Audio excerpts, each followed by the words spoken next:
이제 오늘은 그 신라 수도로서 천년을 신라 수도였던 경주 분지를 중심으로 해서 왕경이라고 하는 경주 분지를 중심으로 해서 이제 오늘은 설명을 드릴게요. 조금 좀 디테일한 내용들이 나올 수가 있습니다. 보시면 우리가 이제 분지라고 얘기를 하면 이제 산으로 둘러싸인 이제 들판을 우리가 분지라고 그러거든요. 그래서 경주 분지 서쪽에는 이제 선도산, 우리가 이제 서학이라고 그러죠.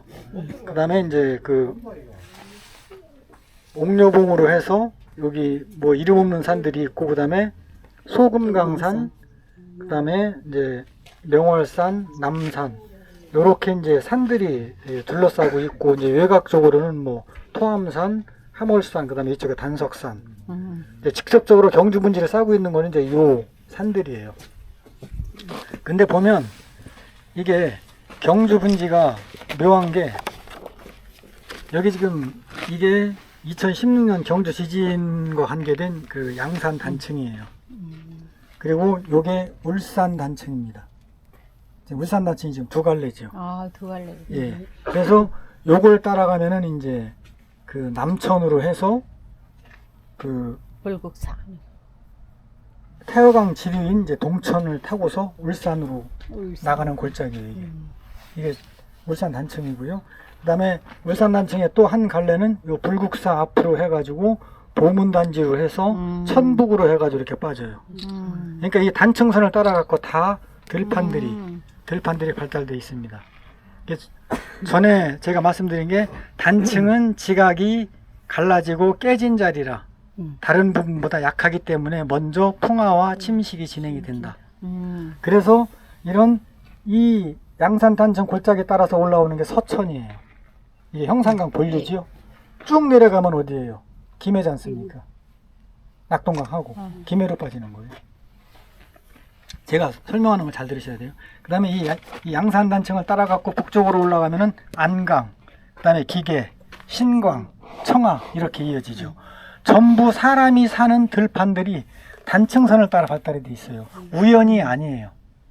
단층은 깨지고 갈라진 자리라 먼저 풍화와 침식이 되기 때문에 주변은 산으로 남고 단층이 지나간 자리는 골짜기나 분지가 되는 거예요.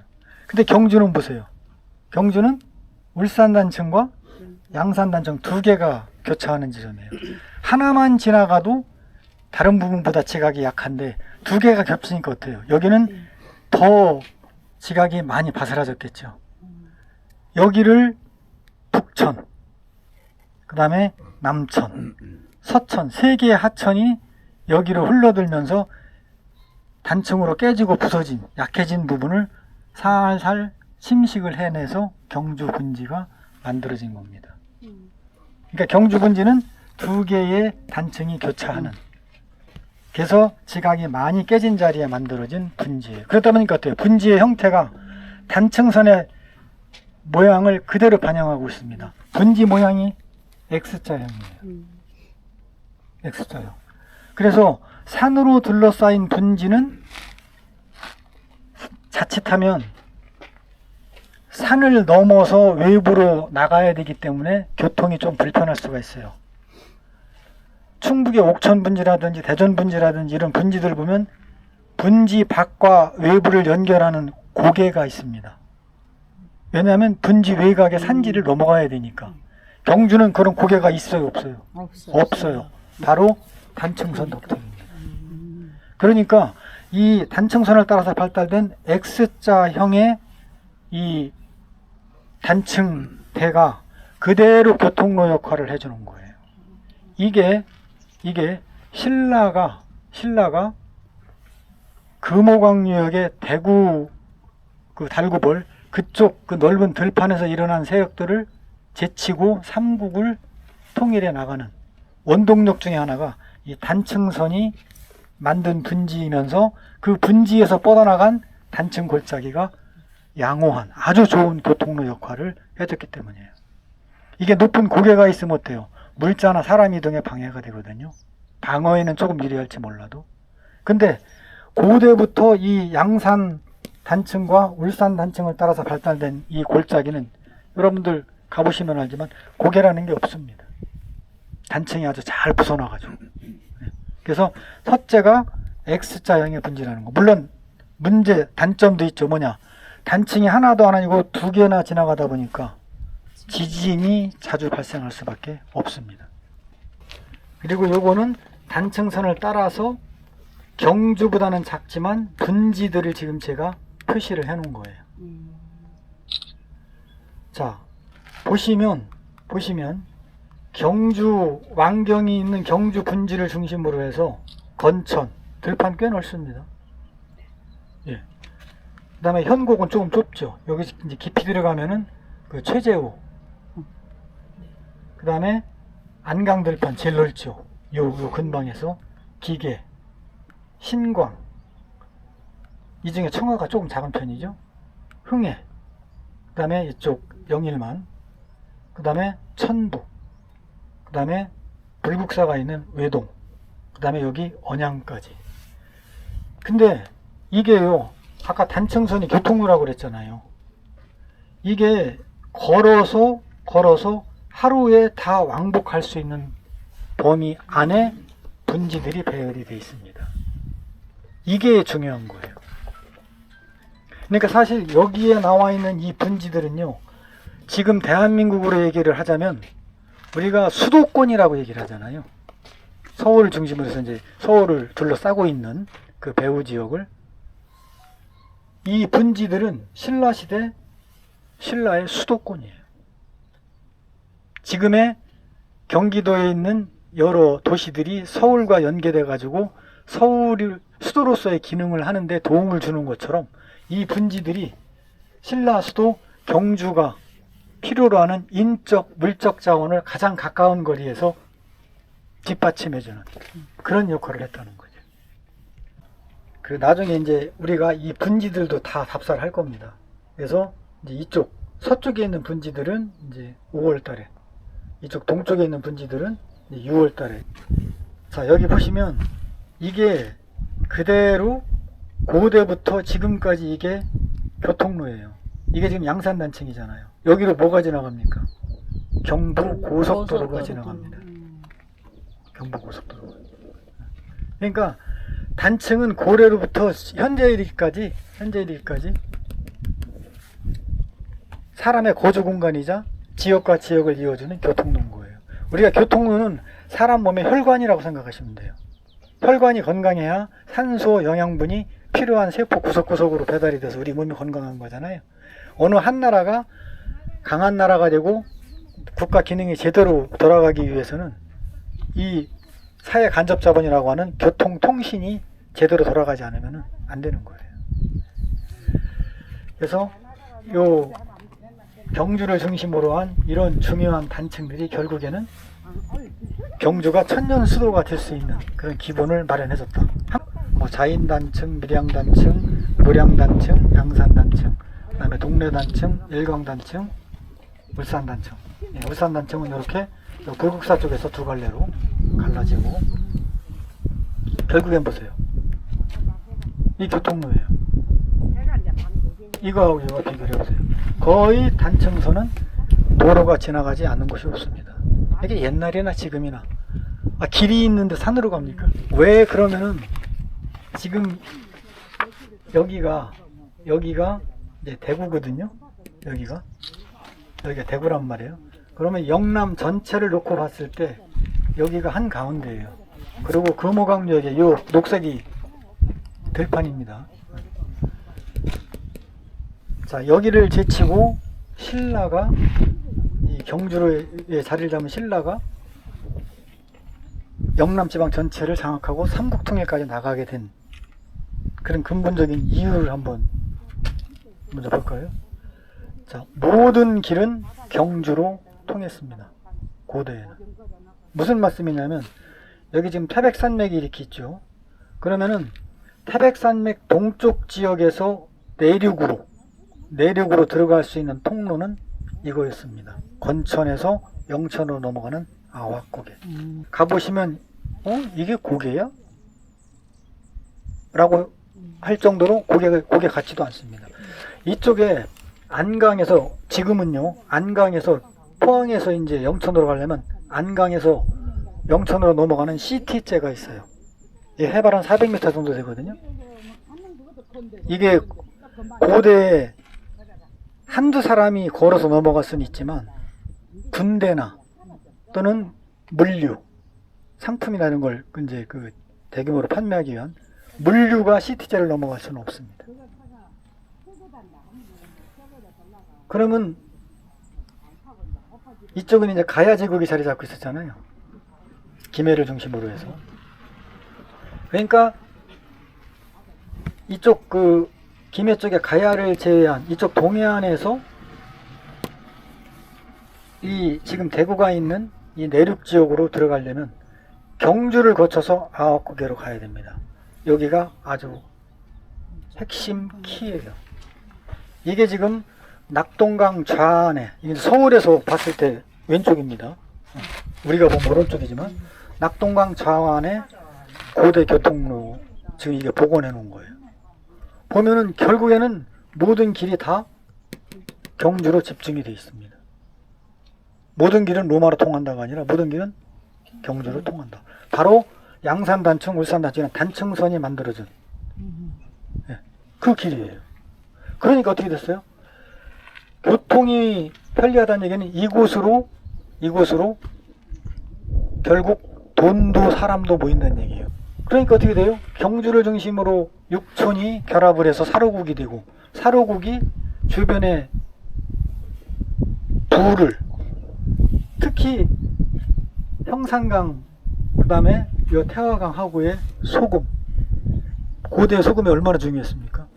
그 다음에 달천의 철광산, 소금 철을 경주가 쥐게 된 거예요. 이쪽 내륙에서는 철이 나는 데가 없습니다. 누구나 필요하지만 갖고 있는 곳은 경주 세력이에요.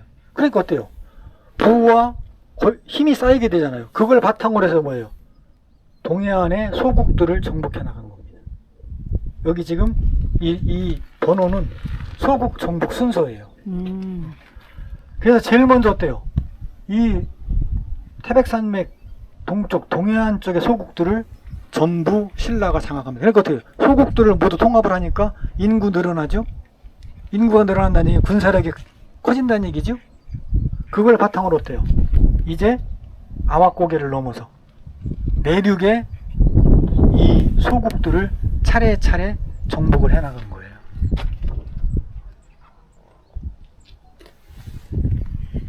그래서 들판은 형산강유역에 작을지 몰라도 이런 교통이 편리하고 동해안 쪽에서의 모든 사람과 물류와 이런 것들이 집중되는 그런 지리적인 경주의 이점이 결국 동해안에 머물렀던 소국, 사로국이 내륙에, 영남 내륙의 소국들까지 차례로 정복해서 결국에는 전체를 정복을 하고 나중에는 이제 가야까지 6세기가 되면 전부 정복을 해서 통일을 하게 되는 거죠. 그 시족 사회가 되고 시족이 모여서 부족이 되고 부족이 모여서 고대 국가가 되고 그게 이제 우리가 역사에서 배운 내용이잖아요. 그렇게 사회 조직이 커져서 국가가 되는 과정, 또 그 국가가 발전하고 유지하는 데 가장 필요한 게 뭐냐면 식량이거든요. 식량이 없으면 아무것도 없습니다. 경주 신라 역사를 얘기하면서 경제적 바탕이 됐던, 농업 경제 바탕이 됐던 게 뭐냐면 선상지예요. 지금 경주 시가지 자체가 선상지 위에 얹혀있는 도시거든요. 근데 경주 시가지가 얹혀있는 선상지도 중요하지만 그것보다도 더 중요한 게 아까 말씀드렸던 주변에 작은 분지들 있잖아요. 거기에도 선상지들이 대규모로 발달이 되어 있습니다. 불국사가 왜 불국사가 될 수 있었고, 석굴암이 왜 거기에서 석굴암이 세워질 수 있었고, 결국에는 돈이 없으면 유지가 안 되는 거잖아요. 거기에 나중에 이제 우리가 분지 답사할 때 엄청난 규모의 선상지가 펼쳐져 있습니다. 지금도 농사를 짓고 있고요. 그래서 이 선상지를 반드시 알아야 돼요. 단층 얘기했죠. 교통로, 분지를 만들어준 거. 그 다음에는 사람들이 먹고 살 수 있는 농업 기반의 바탕이 되는 지형이 바로 선상지입니다. 선상지는 경사가 하천의 구배가 갑자기 평탄해지는 지점에 부채꼴 모양으로 쌓아놓은 퇴적지형을 우리가 선상지라고 얘기를 합니다. 자, 하천 중에서도 하천 상류이기 때문에 쌓이는 물질의 굵기가 굵을 수밖에 없죠. 가는 놈들은 가벼우니까 물에 쓸려서 저 밑에 하류까지 실려가지만 돌이나 모래 굵은 애들은 여기 쌓이는 거거든요. 그래서 선상지는 대체로 이 그림에 나와 있는 것처럼 자갈, 모래 이런 것들이 많습니다. 입자가 굵어요. 불국사도 선상지 위에 세워진 절입니다. 불국사도. 자, 근데 자연은 항상 일정하지 않습니다. 굉장히 불규칙하죠. 유량이 많을 때는 자갈모래 굵은 애들이 쓸려 내려와서 쌓이지만 유량이 적을 때는 어때요? 물에 힘이 약하니까 모래보다 더 가는 걸 실트라고 그러거든요. 진흙 이런 입자가 가는 애들이 또 와서 쌓입니다. 그래서 이런 자갈모래층, 물이 잘 빠지는 자갈모래층 사이에 유량이 적었을 때 쌓인 실트나 점토 이런 것들이 층이 들어가 있어요. 근데 그 모양이 안경 렌즈처럼 볼록하기 때문에 렌즈상이라고 그러는데 그렇게만 알아두시고, 이게 왜 중요하냐면요, 선상지랑 물이 다 빠져버리면 사람이 살 수 없잖아요. 그런데 중간중간 이런 실트나 점토층이 군데군데 깔려 있으니까 지하수가 빠지질 못하고 이런 데는 지하수가 조금씩 고여 있어요. 그러면 여기에 샘을 파면 물이 나오는 거죠. 그래서 선상지에서도 사람이 살아갈 수 있는 거예요. 예, 그러니까 이게 대세는 자갈이나 모래지만 유량이 적었을 때 부분 이 섞여 있던 실트나 점토층이 결국 지하수가 거기에 고여 있는, 그래서 사람이 살 수 있는 그런 역할을 해주는. 그래서 선상지는 그래서 그 산지에서는 골짜기를 흘러나올 때는 경사가 급하지만 갑자기 평지를 만나면은 하천의 경사가 확 줄어들죠. 그러면은 유속이 이제 팍 줄잖아요. 유속이 준다는 얘기는 토사를 운반할 수 있는 힘이 준다는 얘기예요. 그럼 결국 뭐예요? 내려놓는 거죠. 우리 사람도 내가 40km밖에 못 드는데 60km 들으라 그러면 잠깐 들었다가 놓을 수밖에 없잖아요. 하천도 똑같아요. 경사가 완만해지면 결국 그 자리에 쌓는 거예요. 모양이 부채꼴이라고 그래서 선상지라고 하는 거죠. 부채선자. 이게 경주의 지형을 제가 이제 AI 시켜가지고 좀 입체감 있게 재구성을 한 겁니다. 실제하고 뭐 다를 거 없어요. 이게 바로 선상지예요. 모양이 어때요? 약산하고 명월산하고 요 사이를 꼭지점으로 해서 부채꼴 모양으로 이렇게 돼 있죠. 대한민국에서 제일 규모가 큰 선상지입니다.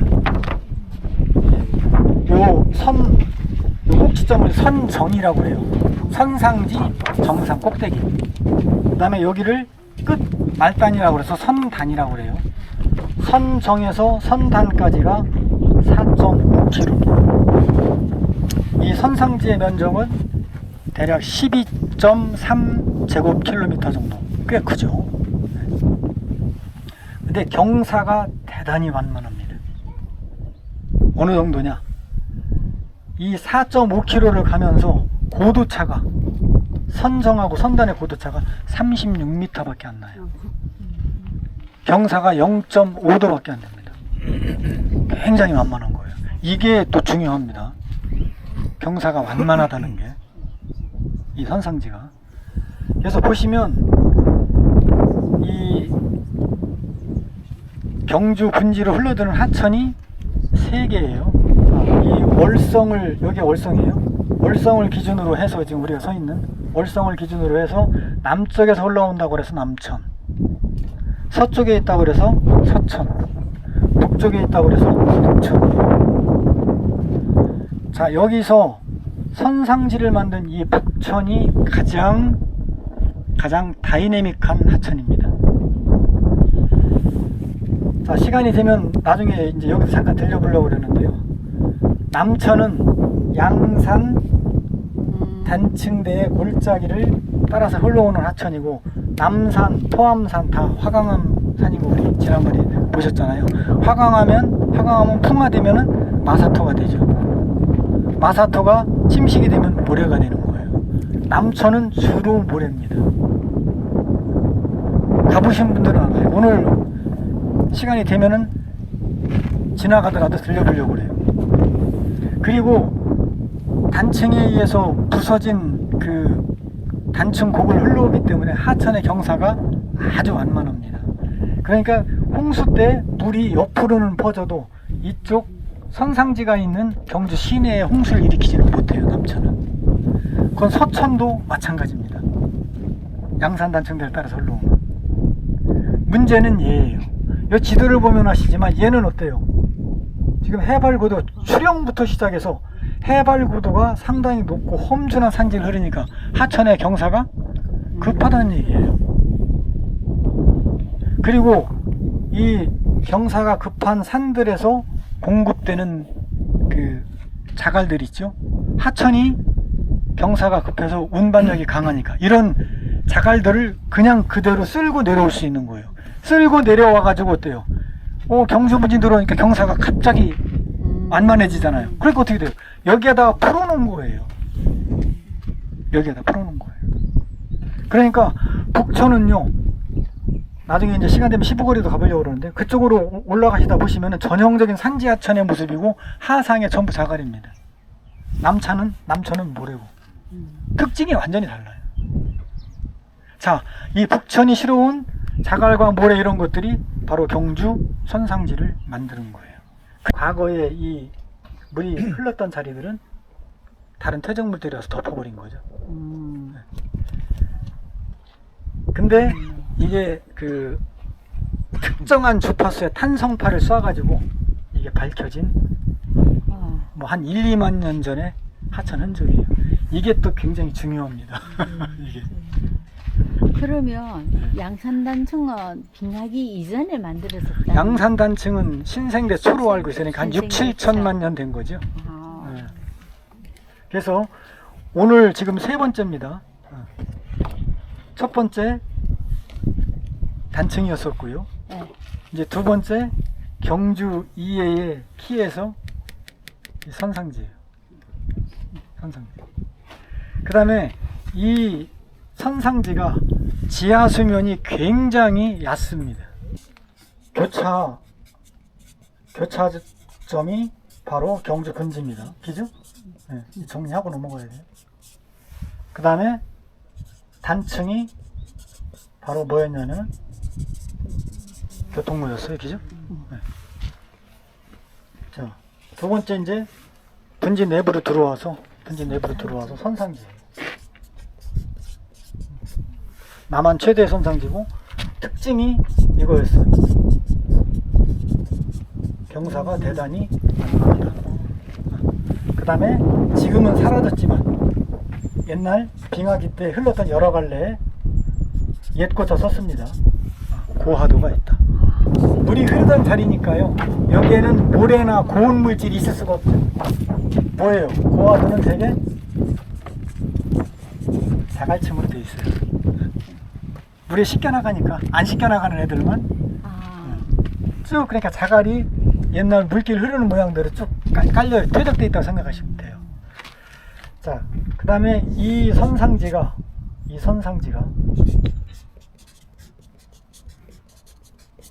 지하수면이 높다. 자, 이거는 뭐하고 연결되느냐면요. 이게 영향을 주는 곳은요. 대농원 같은 고분 배치에 영향을 줍니다. 무덤은 물이 있으면 안 되잖아요. 그렇죠. 물을 피해야죠. 네. 그 다음에 두 번째는 경주가 전성기였을 때 삼국유사나 삼국사기 기록 보면 17만 8천 호인가요? 그럼 4인 가족 수준으로 해도 한 인구가 7, 80만이었다는 얘기거든요. 근데 그거에 대해서 뭐 아마 오류일 거다. 17만 8천 명이 살았던 거를 호라고 했을 거다. 우리 조상들이 그렇게 허접한 분들입니까? 기록 정신이 얼마나 투철하신 분인데 지금 제가 설명한 지형 구조를 놓고 보면은요, 경주 분지 하나만 놓고 봤으니까 인구 7, 80만을 부양을 못 한다는 거지, 하루에 걸어서 왕복할 수 있는 분지가 그렇게 8, 9개 받쳐주고 있을 때는 충분히 가능한 얘기예요. 그래서 이 구조를 제가 밝혀내고 나서 이건 지리적으로 충분히 경주는 거대 도시였을 거다. 충분히 가능하다. 저는 그렇게 생각하거든요. 그래서 메가시티였을 것이다. 경주는. 그러면 메가시티에서 가장 큰 문제가 뭐예요? 이거예요. 상하수도 문제예요. 가장 큰 문제예요. 근데 삼국사기 기록에 뭐라고 나와 있어요? 집집마다 샘이 있었다고 나오거든요. 이해가 안 가는 얘기잖아요. 근데 이게 그거를 해결을 해준다는 거죠.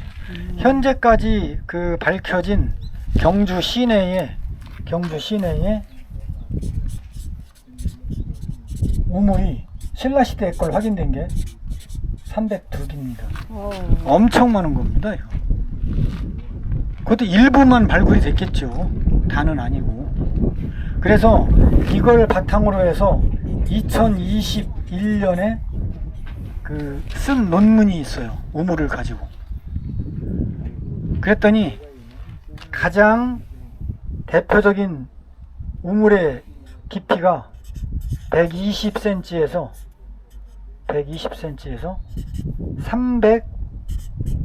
340cm 요 사이입니다. 얼마 안 되네 진짜. 이거 얼마 안 되는 거예요. 물론 월성타라든 여기 이 관청토로 추정되는 데에서는 4m가 넘는 우물도 있어요. 그건 이제 아무래도 이제 일반 민간인이 아니고 이제 관청에서 물 소요가 많으니까 이제 더 깊이 이제 들어갔을 수가 있죠. 자, 이게 왜 그러면은 유독 경주 선상지가 그렇게 지하수면이 높다는 그런 증거는 뭐냐는 거죠. 이게 오늘 우리가 가서 볼 발천 올지예요. 이제 여기 이제 월성에 이제 해자하고도 연결이 되는 거예요. 그러니까 이게 월지, 그 다음에 발천, 그 다음에 월성의 해자, 이게 전부 선상지 지하수면이 높다는 것을 얘기를 해주고 있는 거예요. 여기 보시면 이게 경주 읍성이에요. 여기 보면 약간 녹색 비슷하게 이렇게 둘러져 있는 거, 그 다음에 여기서 이렇게 서천으로 이렇게 천이 흘러나오잖아요. 해자의 물을 빼야 되니까. 이게 북천에서 물을 끌어온 게 아니에요. 한 1m 이상만 파면 어차피 해상 땅을 파야 되잖아요. 인공 도랑을 만드니까. 파면은 지하수면이 높으니까 물이 나오는 거예요. 자동으로. 그리고 어때요?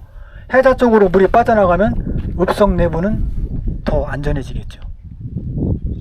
읍성 내부는 지하수면이 해자 쪽으로 내려가니까. 이 지형을 적절하게 이용한 흔적이 이 일제강점기 지도에 이렇게 나와 있는 거예요. 그래서 지금의 지형을 가지고 과거의 역사를 해석하면 절대 안 됩니다. 자, 여기 보세요. 이게 지금 북천의 모습이거든요. 북천의 폭이 무려 600m입니다. 여기에 그냥 자갈이 쫙 깔려 있었던 거. 물론 평상시에는 물이 흐르는 범위는 이거밖에 안 되죠. 근데 홍수 때는 물이 여기까지 퍼졌다는 얘기예요. 여기 보세요. 다음 지도에서 제가 측정한 거거든요. 몇 미터입니까? 알천 177m예요. 이 알천을 놓고서 과거 1500년 전에 신라의 역사를 해석하면 되겠어요? 이름을 붙이기가 어려우니까 미세할 때 미자, 높을 꽃자 써가지고 미고지라고 이렇게 이름 붙였어요. 그러니까 이렇게 이해를 하시면 돼요.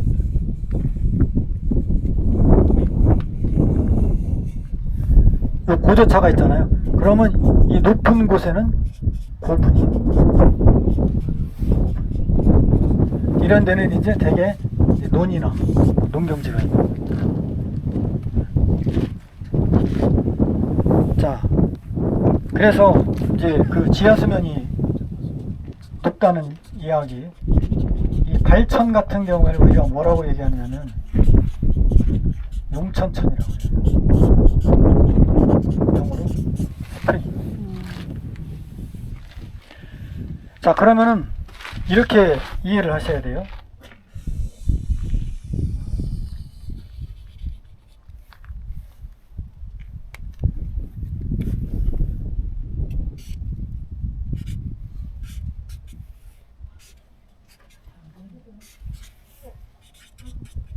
단층이에요. 이게 경주 분재 바닥입니다. 이게 이런 식으로 어때요? 오목한 그릇 모양이잖아요. 그러면은 지하수가 빠르게 빠져나가지 못해요. 그릇에 고이는 것처럼. 자, 그리고 여기에 경주 선상지가, 이게 선상지 퇴적층입니다.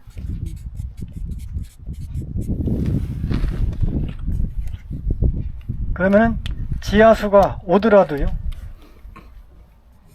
지하수가 들어오더라도 빨리 빠져나가지를 못하고 여기에 정체가 됩니다. 빠져는 나가요, 그래도. 근데 쭉 빠져나가지 못하는 거죠. 천천히. 저류가 되는 거예요, 여기. 자, 거기다가 제가 그림을 저기 했는데, 거기다가 또 뭐가 있냐면은, 이건 지우고요. 여기에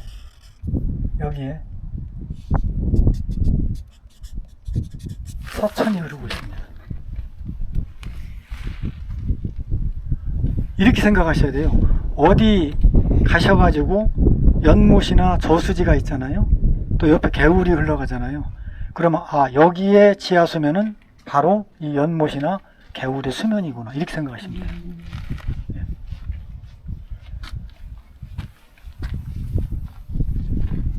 자, 아까 말씀드렸던 게 아주 고운 입자들 이렇게 중간중간 이렇게 들어있다고 그랬잖아요. 예. 이 밀입질들.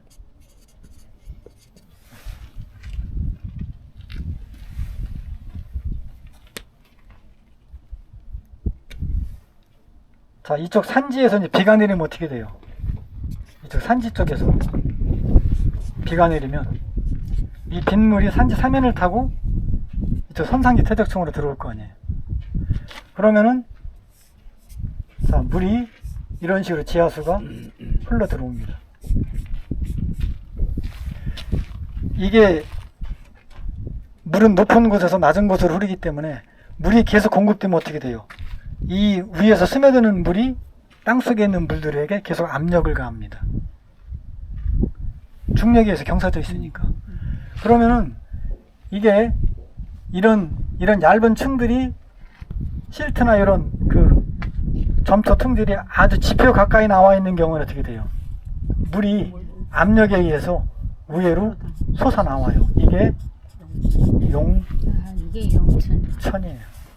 그리고 이 용천에서 흘러나온 물이 작은 개울을 이루는 걸 용천천이라고 해요. 그 중에 대표적인 게 발천입니다. 이 계림 쪽에 가면 그 작은 개울이 있거든요. 발천이고, 여기 월지에서도 아마 발천을 볼 수 있을 거예요. 이게 왜 중요하냐면은 이 발천을 그냥 용천천으로 내비둔 게 아니라 여기에서 발천을 가로지르는 몇 미터짜리 다리도 나오고, 또 발천 주변에 이렇게 그 수로로 이제 만든 흔적들, 석축이나 이런 게 발견이 됐어요. 뭐냐면 이 발천을 갖다가 하수도 내지는 상수도 시스템으로 그것을 가공을 했다는 얘기예요, 신라 사람들이. 그리고 황룡사도 원래 어때요? 용자 붙은 곳은 되게 물이잖아요. 습지였다고 얘기를 하잖아요. 그런 황룡사 같은 그런 습지들이 사실 신라 초기에는 꽤 많았을 거예요. 이런 용천에 의해서 연못들이. 그걸 메꾸고 지은 절이 황룡사거든요. 그런 차원에서 우리가 이제 이해를 하셔야 돼요. 그래서 이 경주 선상지가 단순히 시가지가 자리할 수 있는 그런 평탄한 그런 지역만 만들어준 게 아니라 높은 지하 수면이 많은 인구가 모여 살 수 있는 그런 그 지리적인 그런 바탕을 마련을 해준 거예요. 오늘 기본은 요겁니다. 요거 단층과 선상지. 이거를 기본적으로 생각을 갖고서 다니시면서 제가 이제 반복적인 뭐 말씀은 또 드리겠지만 이건 5만 분의 1이에요. 아까 보여드렸던 것은 만분의 1이고 훨씬 그게 이제 상세하죠. 예, 여기 보시면 이 북천이 이렇게 넓었어요. 그리고 점점점점 돼 있잖아요. 네. 요거는 자갈, 모래 예, 이런 걸 의미하는 거예요.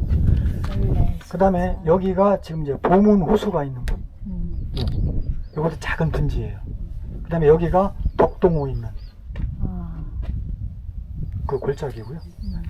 그래서 이 고려시대에 이 북천이 자주 범람을 해가지고 동고루, 서구루라고 하는 지금으로 말하면 제방이에요.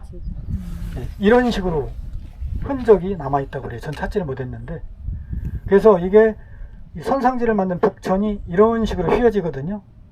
그러면 결국 이쪽, 이쪽을 침식을 하게 돼요.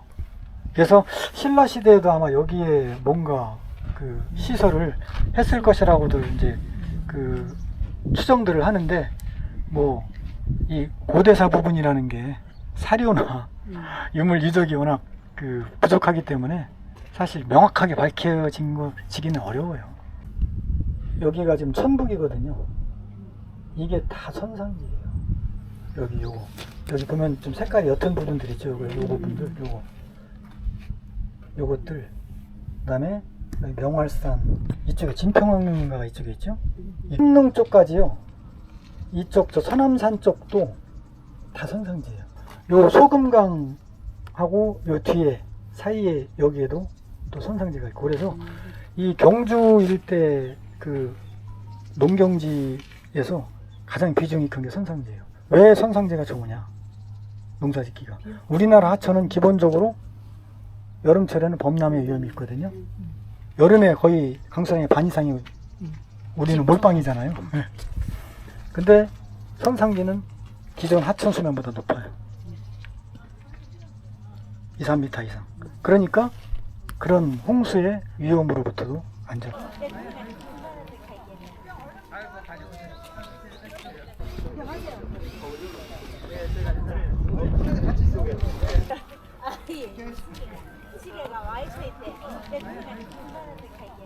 이 월성이거든요.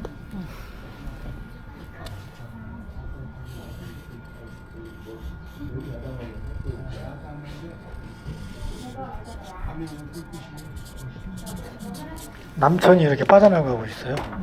여기가 바로 박물관이죠. 아까 우리 내렸던 네, 박물관이고요. 이게 화강암입니다. 네. 그러니까 이게 단면도를 그리자면은요, 남산에서 이렇게 능선이 이렇게 네, 남산입니다. 요 사이로 남천이 흐르고 작은 봉우리가 하나 남아있는 게 이게 월성이에요. 그러니까 중간이 침식이 된 겁니다. 그래서 분리된 구릉이에요. 섬 때문에. 예, 섬이에요. 저기 충남 논산에 가면 이제 저 살던 강경포구가 있거든요. 그 강경포구가 시작된 것이 월성 같은 이런 화강암 두릉이에요. 전부 금강변 범람원이라 홍수가 나면 다 물에 잠기거든요. 근데 그 옥녀봉만 물에 잠기지 않습니다. 그러니까 그 물에 잠기지 않는 옥녀봉 기슭에서 강경포구가 시작이 된 거예요.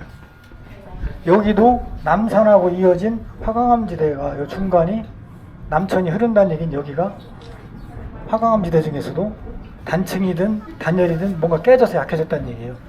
그래서 그 사이가 남천이 흘러 들어온 거거든요. 자, 앞에는 바로 뭐예요? 월성 앞에는 아까 말씀드렸던 경주 선상지 평탄한 별로 안 높은 것 같아도요. 요 위에서 보면 경주 선상지가 다 내려다 보입니다. 자, 그러니까 보세요. 남쪽에는 이 남천이 바로 뭡니까? 자연 해자예요. 그러니까 이쪽 앞쪽으로 뭐예요? 이쪽 앞쪽도 허전하잖아요. 이쪽 앞쪽도 허전하니까 여기에는 신라인들이 인공 해자를 만드는 거예요. 그래서 지금 일부가 발굴이 돼가지고 아까 연 심어놓은 거 보셨잖아요. 내려오시면서 앞쪽에 다 해자예요. 그러면은 이렇게 되면 어떻게 돼요? 이쪽 아래가 이제 월정교고요. 맞아. 완전히 해자의 물이 둘러싸여. 네, 차니까 요새가 되는 거예요. 요새가. 이게 괜히 여기에 월성이 자리한 게 아닙니다. 전부 지리적인 이유가 있는 거예요. 그러니까 나무에 보면은 그 가지가 잘라서 된 그 단단한 부분을 옹이라고 그러잖아요. 옹이. 화강암의 옹이라고 생각하시면 돼요. 다 침식됐는데 요 월성이 있는 요 구름만. 그래서 실제로 이 뒤에 가서 보면은요, 요 월성 그 경사면에 화강암 풍화되지 않은 화강암 덩어리가 박혀 있습니다. 남천 하상에도 하천 바닥에도 화강암이 있어요. 그래서 제일 먼저 제가 가서 확인한 게 그겁니다. 아, 맞나? 아, 이게 화강암 덩어리구나. 예. 그리고 이 화강암 덩어리가 여기만 있는 게 아니에요. 저 황성공원에 김유신 장군 동상 있는 데 있죠. 예. 거기도 원래 주변보다 고도가 높아요. 맞아요. 일제강점기 때 보면 그게 홀로독자 독산이라고도 있어요. 지명이. 걸어 올라가야 돼. 네. 그러니까 월성도 그런 거였다고 생각을 하시면 돼요. 근데 월성은 한 가지 더해서 남천이라고 하는 천연 해자까지 이렇게 들고 있는. 네. 그러면서 경주 시가지가 다 내려다 보이는. 이게 얼마나 기가 막힌 자리예요. 그리고 옆으로 이쪽 옆으로 이렇게 발천이 흐릅니다. 용천천 아까 말씀드렸던. 네. 그리고 이게 선상지 퇴적물을 거치어서 솟아나는 물이라 수질이 어때요? 좋을 수밖에 없어요.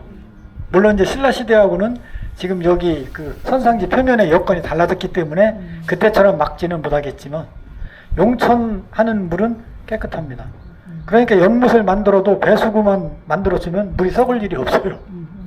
물 공급 크게 걱정할 일 없고. 그러니까 아주 이 지하 수면이 높은 이 경주 선상지의 지형을 신라 사람들이 아주 잘 이용하고.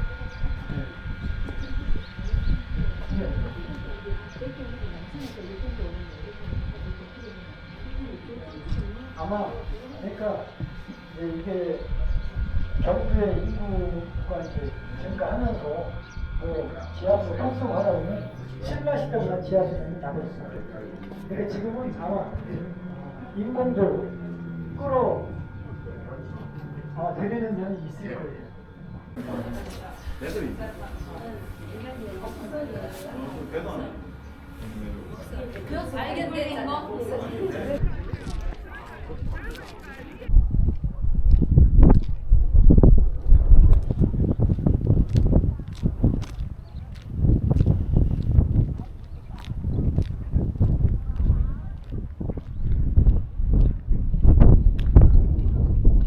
그래서 용천이라는 얘기는 사람이 인공을 가하지 않아도 그냥 자연적으로 물이 솟는 것을 우리가 용천이라고 얘기를 합니다.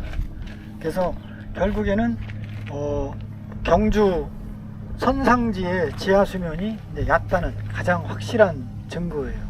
그리고 물을 보시면 알지만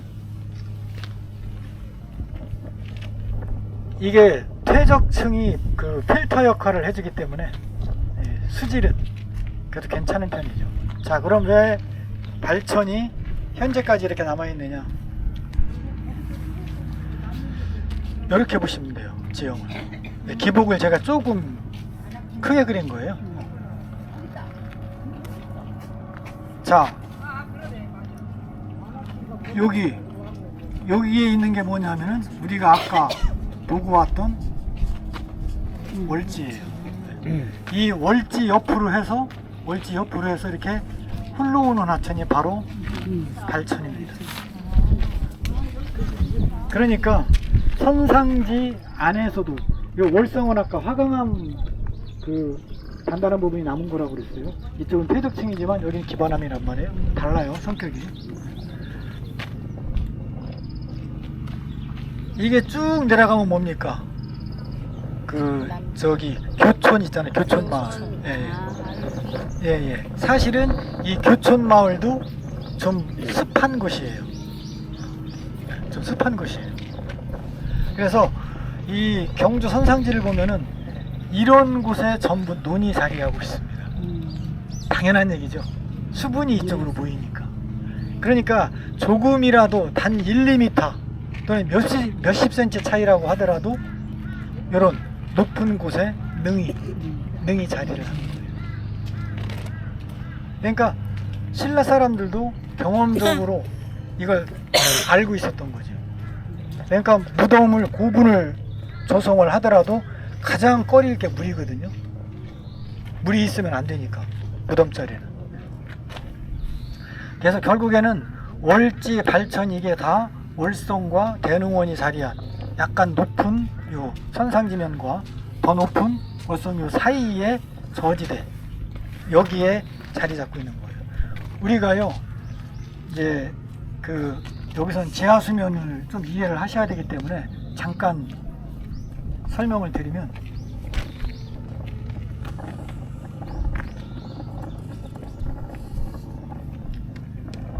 하늘에서 이제 비가 오잖아요. 우리는 그냥 비 올 때 내린 물이 그냥 하천을 이룬다고만 생각을 하거든요. 근데 사실은 60~70%는 지하수예요. 하천물에. 올라오니까 지하수면이요. 왜냐하면 이게 빗물이 스며들면 이게 경사면을 따라서 이렇게 이동을 하잖아요. 이렇게. 이게 이제 지하수지요. 빗물이 스며든. 결국에는 어때요? 이게 하천이에요. 그래서 아까 말씀드린 어떤 장소에 갔을 때 그 하천이 수면이 바로 그 지역의 지하수면이라는 얘기가 이 말씀이에요. 이게 지하수면인 거예요. 이런 식으로. 이게요. 우리나라처럼 정기적으로 비가 오는 수빈 지역의 하천이니까 이렇게 지하수가 하천으로 모여들고요. 건조 지역 가면 그렇지 않아요. 건조 지역은 하천이 이렇습니다. 단면이. V자 형태가 아니에요. 그리고 하천이 상류에서 하류로 흘러가는데 물이 있잖아요. 이 물이 옆에서 모이는 게 아니라 건조한 지역이니까 물이 옆으로 빠져나갑니다. 결국에는 하류로 가면 물이 말라버리는 거예요. 지하수의 흐름이 건조 지역하고 우리 수빈 지역하고는 전혀 달라요. 그래서 이것만 이해를 하고 계셔도 어디 갔을 때 이게 지하수면이구나. 요 깊이까지 파면 물이 나오는 거다. 그렇게 이해하시면 되는 거예요. 그러니까 발천도 이 선상지 지하수면이 특히 높은 부분에서 물이 터져가지고 그게 지금 저지대로 흘러내리는 거예요. 근데 이미 신라시대에 이 용천천의 발천에 인공을 가했다는 거죠. 그래서 이제 그 뭐 동궁과 월지도 있고 이쪽에 왕궁이 있었으니까 여기서 나오는 그 생활 하수나 이런 것들 배수를 했어야 될 거 아니에요. 그러니까 그런 배수 또는 상수 시스템으로 이 발천을 이미 1500년 전에 활용을 한 거예요. 그러니까 지금 그렇게 끓고 있잖아요. 아니 이거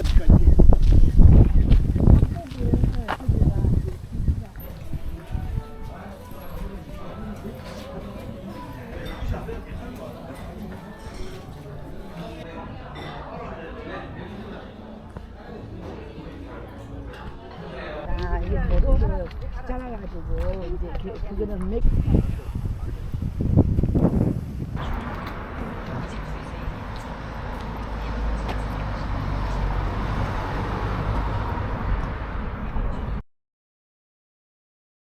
화강암일 거라고 생각을 하거든요. 근데 여기 보시면 이런 것들은 화강암 아니에요. 얘는 지금 깨진 면으로 봤을 때 최저반이 열변성 받은 홈펠스로 보이거든요. 홈펠스. 예, 이런 것들도 마찬가지고요. 이런 건 화강암이 맞는데 이런 것들은 색깔이 진한 애들은 아니에요. 홈펠스. 그럼 이건 무슨 얘기냐면 북천 유역이 상류 쪽이 경상계 퇴저감, 잘 올려주세요. 홈펠스, 안산암 이런 돌들이 상류 산지를 이루고 있어요. 그러니까 거기서 쓸려 내려온 돌들이 쌓여갖고 경주 선상지가 된 거잖아요. 그러다 보니까 돌이 종류가 홈펠스. 화강암도 여러 가지. 있지만 사실은 화강암 아닌 돌들이 더 많은 거예요. 예, 이런 것들은 안산암류거든요. 안산암. 요 치뜨기뜨한 게 요게 저 장석, 사장석, 예, 그 알갱이들이거든요. 이런 건 홈패스 같고 이런 것들은. 그래서 그 우리 이 인간이 만들어 놓은 여러 가지 이제 그 인문적인 그런 구조물들, 뭐 무덤도 그런 구조물 중에 하나겠죠. 예, 그런 걸 통해서 사실은 또 땅속을 알 수 있는 거예요. 까지 돌을 채웠다는 거잖아. 설명 안 해줘? 예, 이 요소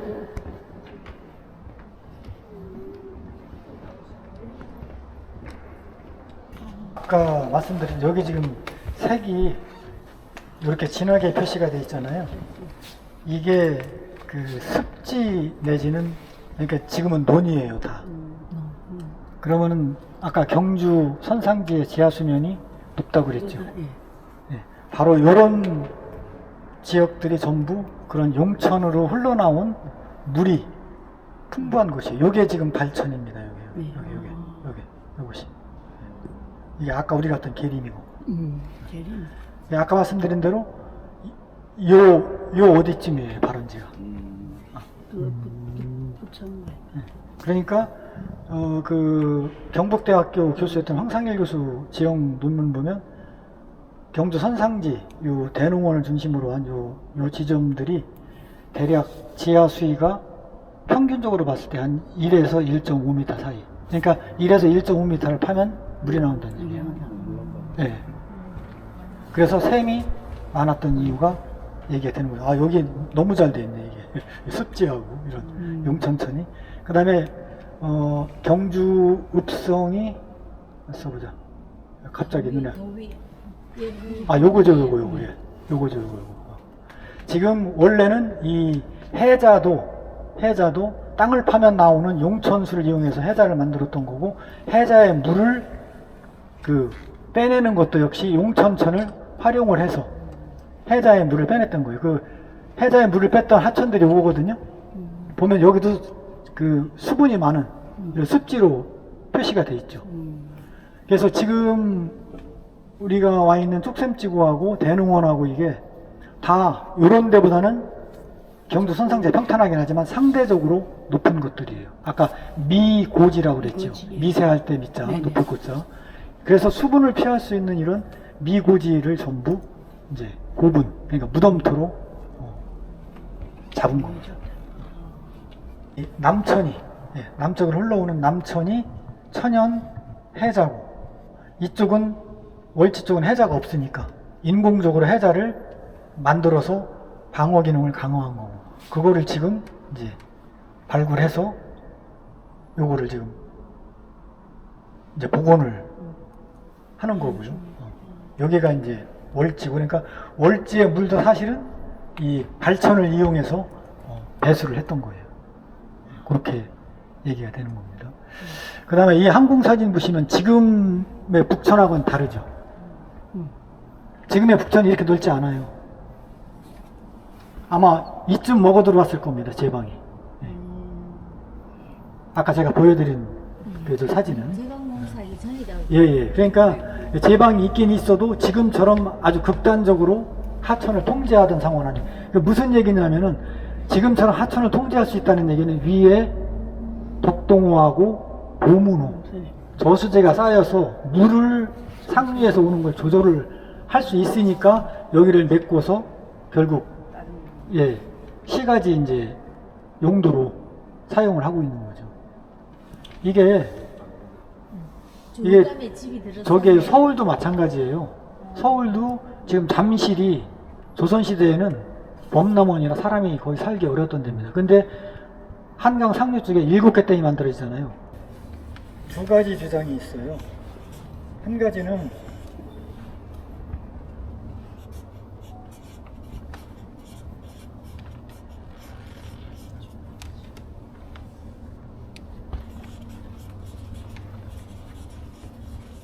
중앙아시아에서 전래된 거다. 하나는 아니다. 이것은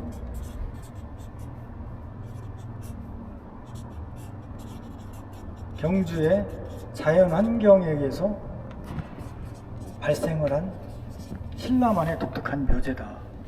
두 가지 주장이 있어요. 우선 중앙아시아 기원의 그 주장은 저도 이거에는 이제 일정 부분 동의를 하는데 뭐냐 하면은 중앙아시아에 카자흐스탄 가면은 쿠르간이라고 해요. 적석 목각분입니다. 규모가 어마어마하게 커요. 근데 이 쿠르간은 기원전 5, 6세기예요. 근데 신라의 적석 목각분은 서기 천년 차이. 서기 4, 5세기잖아요. 차이가 나요. 근데 10세기, 천년 차이. 황남대충하고 카자흐스탄의 쿠르간 그 묘지 구조를 보면 너무 닮았어요. 토요일날 강의 때 제가 사진 보여드릴 거예요. 너무 닮았어요. 구조 자체가 쌓는 것도. 안 내부가. 예, 내부가. 그러니까 이것도 무시를 할 수 없는 거예요. 또 이걸 주장하는 사람들은 뭐냐? 자, 그럼 중앙아시아에서 왔다. 그래서 고구려에도 적석총이 있다. 그럼 왜 백제라든지 이런 한반도 중부에는 그런 게 없고 건너뛰어서 신라에 와서 이 묘제가 있느냐? 그 얘기를 하는 거예요. 나는 좀 알 것 같은데. 바다로 신라의 기원이 저 예, 아니 그래서 저도 그렇게 생각하거든요. 그러니까. 네. 자, 그럼 저는 이 두 가지를 다 통합을 해가지고 뭐라고 설명하느냐면 이 카자흐스탄도 해발 4,000m가 넘는 천산의 대규모 선상지에 이 쿠르간이 조성이 되어 있습니다. 퇴적물 구성은 똑같아요. 우리처럼 자갈 모래입니다. 주성부위. 선생님 말씀대로 흉노람에 경주 김씨가 그러면 거기서 이런 묘제를 받고 경주 내려오니까 여기도 선상지라 돌이 많다는 얘기죠. 그러니까 할 수 있다. 이게 환경이 비슷하면 인문 환경도 비슷하게 발전할 수 있다. 이런 이제 또 얘기가 돼요. 그래서 이 쿠르간 같은 경우에 보면은 대표적인 거 하나 보면은 묘 이렇게 있잖아요. 묘 바닥의 길이가 250m. 한참 빨리. 스케일이 어마하네. 기도 막혀, 기도 안 막혀, 코도 막혀.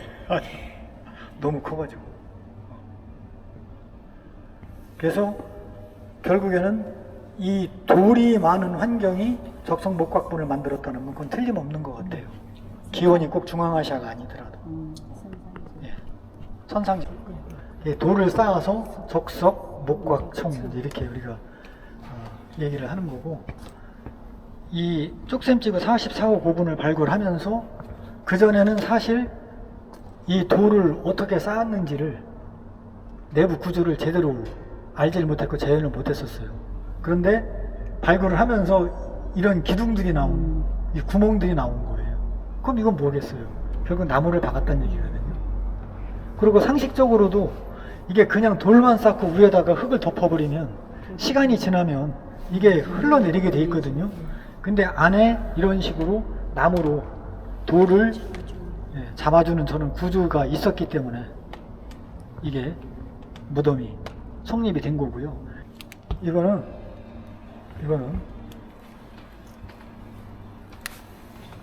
관을 시신을 묻는 관을 지하에다가 한 1m 정도 땅을 파고서 그 다음에 여기다가 돌을 봉분을 만드는 거예요. 돌을 쌓고. 이게 지하실이에요. 이건 어때요? 봉분이 그렇게 안 커도 이게 겉으로 드러날 일은 없잖아요. 그런데 지상식은 그냥 땅 위에다가 이렇게 관을 설치하고 여기다가 돌을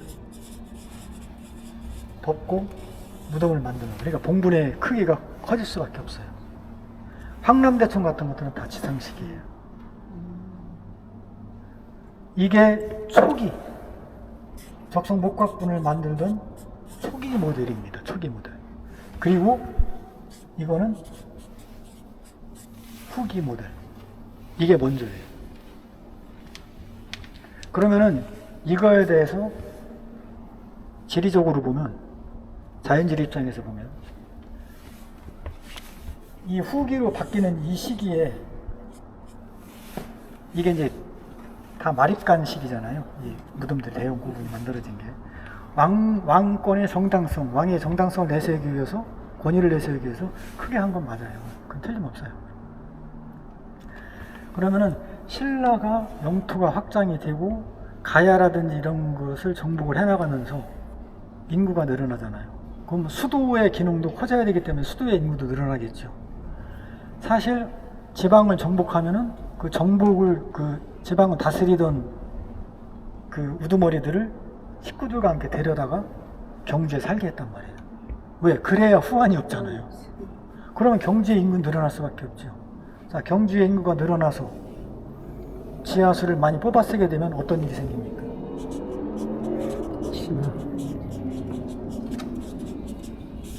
지하수면이 내려가게 됩니다. 이렇게 갔다고 보는 거죠. 황상일 교수도 그렇게 생각을 하고 있더라고요.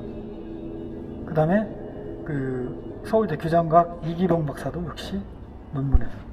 그래서 이 황남대청이나 이런 무덤들을 발굴을 했을 때 어떤 일이 있었냐면요.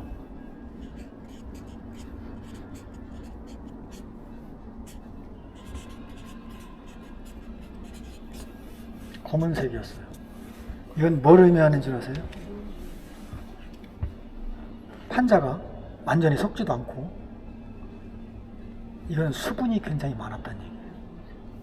자, 무슨 얘기냐면 이 멀쩡하던 땅에다가 관을 넣고 돌로 이렇게 싹 파니까 누르잖아요. 땅에 압력을 가하잖아요. 그리고 자갈과 흙이 위에 덮이면서 소위 말하는 밑에 지하수를 빨아 올리는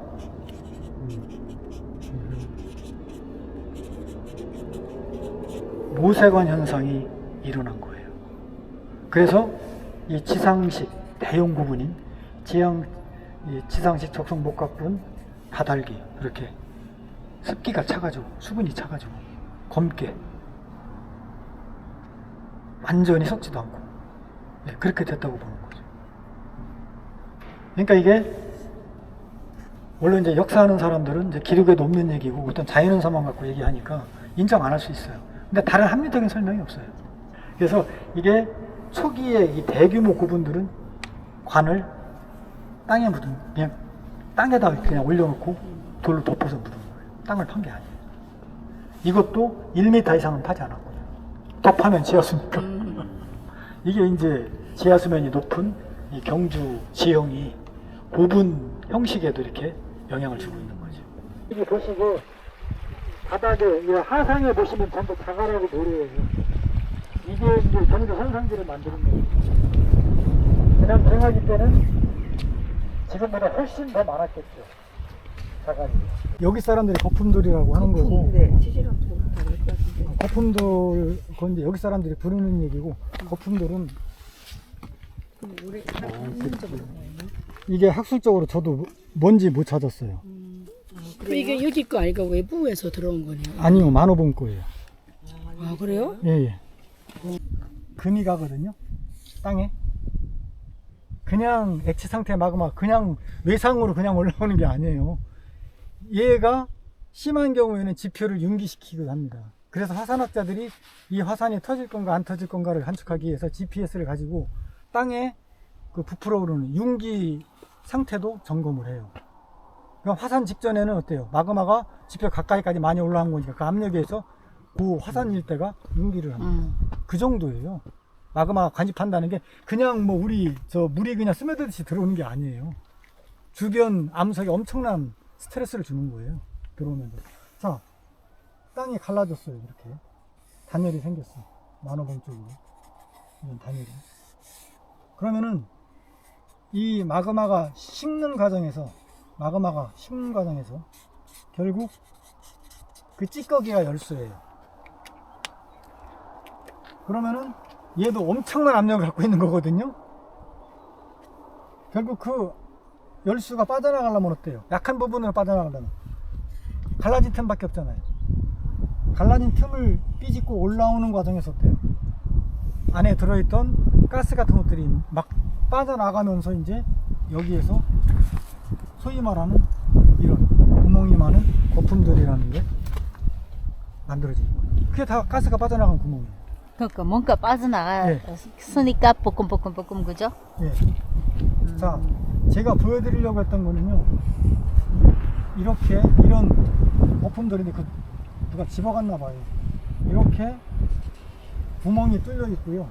이 구멍 안에 하얀 수정 결정이 꽉 차 있습니다. 제가 사진을 갖고 있는데 이렇게 이런 화산성 암석들이 굳어지는 과정에서 결정이 생기는 이런 작은 구멍들 있잖아요. 이런 거를 지질용어로 뭐라고 그러냐면은 정동 구조라고. 정은 결정할 때 정자예요. 동은 동굴할 때 동자고. 결정이 만들어진 동굴이란 뜻이에요. 이걸 정동 구조라고. 그래서 사실은 이게 학대에서 보면은요, 이런 것들 있잖아요. 이게 다 정동이거든요.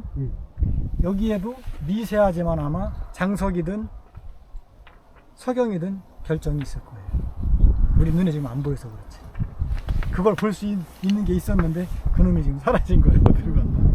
그러니까 이게 연결이 되는 게 뭐냐면 이렇게 만호봉 쪽으로 그 땅에 균열이 간 틈을 따라 가지고 열수가 관입을 하면서 이런 돌이 만들어졌고, 또 이 화강암하고 흑색 세일이 접촉을 했으니까 뭐가 만들어져요? 내 얘기했던 폰패스가 만들어지는 거예요. 폰패스. 실제로 올라가면서 폰패스, 그 다음에 아까 저 하상에도 폰패스 보셨잖아요. 네. 이게 다 하나라는 거예요. 따로인 것 같지만 거기다가 이 황까지. 그래서 제가 이거에 의문이 가가지고 그 지질자원연구원에 2023년에 전화를 했어요. 그랬더니 제가 이제 이러이런 얘기를 했더니만, 그러면은 실제 지질도 만드시는 박사님을 바꿔드릴게요 해가지고 송수영 박사라고 그분하고 통화를 하면서, 그분도 저하고 똑같이 그 화면에다가, 컴퓨터 화면에다가 지질도 띄워놓고 저하고 대화를 한 거예요. 아, 박사님 보세요. 만호봉 동쪽에 화강암이 관입돼 있잖아요. 그러면은 열수가 생길 수 있고, 그 열수가 흑색 세일 틈 사이로 스며들어서 굳어지는 과정에서 그런 돌이 만들어지고, 이게 열수 속에는 수소라든지 제일 많은 건 수증기고, 그 계란 썩은 냄새 나는 황화수소, 이런 것들이 많이 들어있거든요. 황화수소가 굳으면 황이 되는 거거든요. 그러니까 이 만호봉의 거품 돌에서는 황도 생산이 됐던 거예요.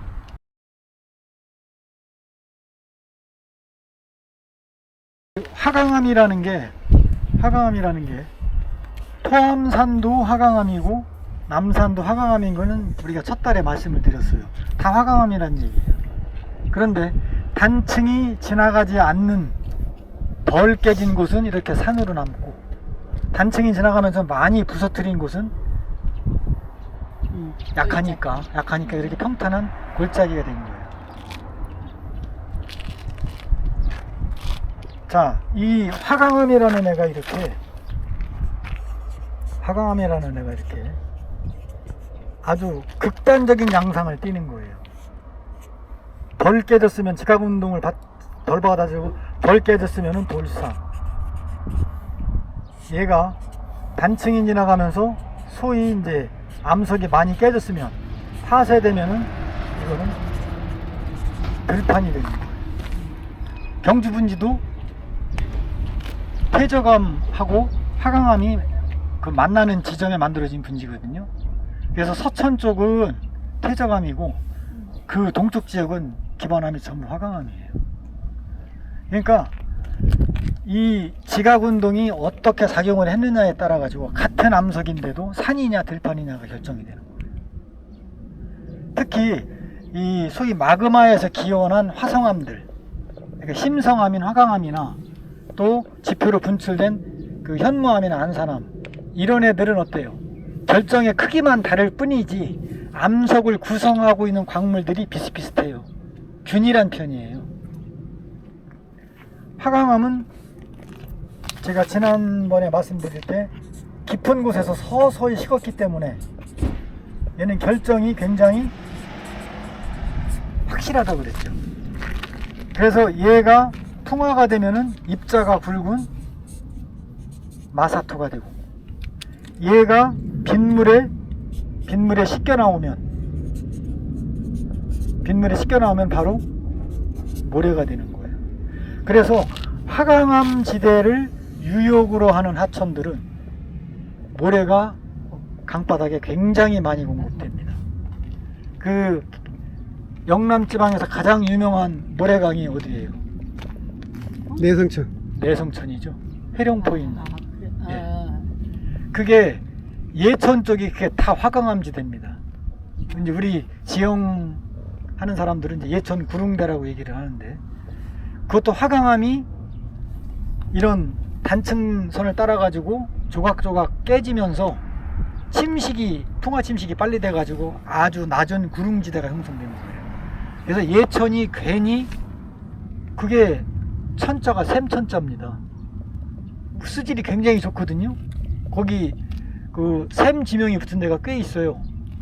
예천에 작은 마을들 보면 이게 마사토가 빗물을 필터링을 잘 해주는 아주 좋은 필터입니다. 그래서 화강암 지대는 수질이 좋아요. 그런 특징이 있습니다. 그러니까 여기는 화강암이 굉장히 많이 깨졌고 아주 두꺼운 마사토층이 만들어지고 그것이 남천에 의해서 깎이고 나가면서 결국 공급되는 거는 모래만 주로 공급이 되는 거예요. 100% 모래는 아닙니다. 덜 깨지고 덜 풍하던 입자가 굵은 애들도 있죠. 자갈도 좀 섞였고. 예, 근데 대세는 모래라는 거죠. 아까 북천하고는 완전히 다르잖아요. 예, 물질 공급 자체가. 그러니까 남천이나 그 다음에 저쪽 그 남천하고 끝에서 만나는 서천하고 거의 이런 서천도 그 내남면이나 그쪽 이런 평탄한 들판을 흘러오는 하천이거든요. 그러니까 유량이 이런 하천들은 흐름이 느리기 때문에요. 홍수 때 물이 불어나잖아요. 그러면은 홍수가 어떻게 일어나느냐면 옆으로 물이 넘칩니다. 소위 말하는 이게 범람원이라고 하는 지형이에요. 논이. 홍수 때 토사가 퇴적돼서 만들어진 땅이 논으로 개간된 거예요. 근데 북천 같은 경우에는 어때요? 옆으로 범람할 수가 없어요. 급경사에 산이 둘러싸고 있으니까. 그럼 결국 뭐예요? 다 아래로 자갈들이 다 몰려 내려와서 경주 분지하고 딱 만나니까 유속이 팍 줄거든요. 부채꼴 모양으로 쫙 펼쳐놓은 게 경주 시가지가 있는 선상지예요. 그러니까 같은 경주 지역의 하천인데도 서천하고 남천은 좀 지형적인 환경이나 하천의 형태나 흐름이 유사하지만 북천은 두 하천하고는 완전히 반대예요. 굉장히 액티브한 하천입니다, 진짜.